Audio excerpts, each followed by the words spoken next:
Colonel Rajeev, ഇവിടെ ഇപ്പോൾ താങ്കൾക്ക് കാർഗിലിന്റെ എക്സ്പീരിയൻസ് ഉണ്ട്. കാർഗിൽ ഇവിടെ സൂചിപ്പിച്ചതുപോലെ ഒരു ലോക്കലൈസ്ഡ് വാറായിരുന്നു. ഇന്ത്യയെ സംബന്ധിച്ച് അന്നത്തെ സൈനിക ശേഷിയിൽ തന്നെ വേണമെങ്കിൽ നിയന്ത്രണ രേഖ മറികടന്ന് ഒരു വലിയ പണിഷ്മെന്റ് കൊടുക്കാമായിരുന്നു. പക്ഷേ അന്നത്തെ ഇന്ത്യൻ ഭരണകൂടം, അടൽ ബിഹാരി വാജ്പേയിയുടെ നേതൃത്വത്തിലുള്ള ഇന്ത്യൻ ഭരണകൂടം ആ ഓപ്ഷൻ സ്വീകരിച്ചില്ല. ടൈഗർ ഹിൽസ് അടക്കം പിടിച്ചെടുത്ത് ഇന്ത്യ ആ യുദ്ധം, ഇന്ത്യയുടെ ഭൂപ്രദേശങ്ങൾ വിൻ ചെയ്ത് അവസാനിപ്പിക്കുകയാണ് ഉണ്ടായത്. ഇത് അങ്ങനെയുള്ള ഒരു യുദ്ധത്തിൽ നിൽക്കുമോ അതോ അതിനപ്പുറത്തേക്കുള്ള സ്പേസിലേക്ക് പോകുമോ? താങ്കളുടെ ഒരു സൈനിക പരിചയം വെച്ചിട്ട് എങ്ങനെയാണ് തോന്നുന്നത്? ഞാൻ ഇതിനെ കാണുന്നത്, ഒന്ന്, കാർഗിൽ യുദ്ധസമയത്ത് നമ്മൾ ബാക്ക് ഫുട്ടിലായിരുന്നു. കാരണം പാകിസ്ഥാനികൾ വന്ന് നമ്മുടെ കാർഗിൽ ഏരിയയിൽ ആധിപത്യം ഉറപ്പിച്ചിരുന്നു. അപ്പോൾ അവരെ പുറത്താക്കുക എന്നുള്ളതായിരുന്നു ആദ്യത്തെ ലക്ഷ്യം. അത് സാധിച്ചു. അവിടെ ഒരു ലിമിറ്റഡ് വാറിൻ്റെ ഒരു സ്കോപ്പിൽ ആണ് ഒതുങ്ങിയിരുന്നത്.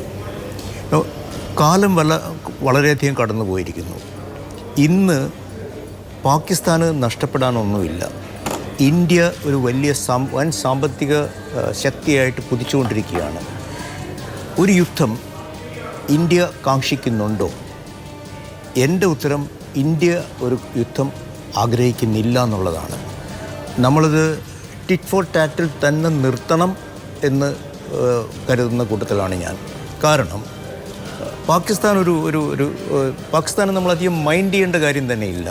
നമ്മുടെ ഒരു സൈഡിൽ അവർ നിന്നോട്ടെ, അവർക്കും നിലനിൽക്കാൻ വേണമെങ്കിൽ അവർ നിന്നോട്ടെ എന്നുള്ളതിനപ്പുറം പാകിസ്ഥാനെ തീർക്കാൻ വേണ്ടി നമ്മളൊരു സമഗ്ര യുദ്ധത്തിലേക്ക് പോകുന്ന കാര്യം, അത് നമ്മുടെ ഭരണകൂടം അത്ര ദീർഘവീക്ഷണമില്ലാത്ത കൂട്ടത്തിലാണെന്ന് ഞാൻ കരുതുന്നില്ല. നമ്മുടെ ഭരണകൂടം എൻ്റെ ഒരു ഇതനുസരിച്ച് ഒരു ടിറ്റ് ഫോർ ടാറ്റിൽ ഒതുക്കാൻ പറ്റുമെങ്കിൽ അത് ഒതുക്കണം എന്നുള്ള താല്പര്യമാണ് കാണിക്കുന്നത്. പിന്നെ ഇങ്ങോട്ട് എന്തെങ്കിലും ചെയ്യുകയാണെങ്കിൽ 10 മടങ്ങ് ശക്തിയിൽ തിരിച്ച് കിട്ടും എന്നുള്ളൊരു മെസ്സേജ് ഇതിനകം വളരെ കൃത്യമായിട്ട് നമ്മൾ മുന്നോട്ട് വെച്ചിട്ടുണ്ട്. ചോയ്സ് ഇപ്പോഴും പാകിസ്ഥാൻ്റെ കയ്യിലാണ്. അവർക്ക് എങ്ങനെ വേണമെങ്കിൽ പ്രതികരിക്കാം. ആ പ്രതികരണത്തിൽ ഊന്നിയായിരിക്കും കാര്യങ്ങൾ മുന്നോട്ട് പോകുക. അതായത് പാകിസ്ഥാൻ ഇനി ഒന്നും ചെയ്തില്ല എങ്കിൽ, ഇന്ന് ഇന്ത്യ ലാഹോറിലേക്ക് അടക്കം ഡ്രോൺ അയച്ചത് ഇന്നലെ 15 കേന്ദ്രങ്ങൾ പാകിസ്ഥാൻ ടാർഗറ്റ് ചെയ്തതിന്റെ മറുപടി ആയിട്ടായിരുന്നു.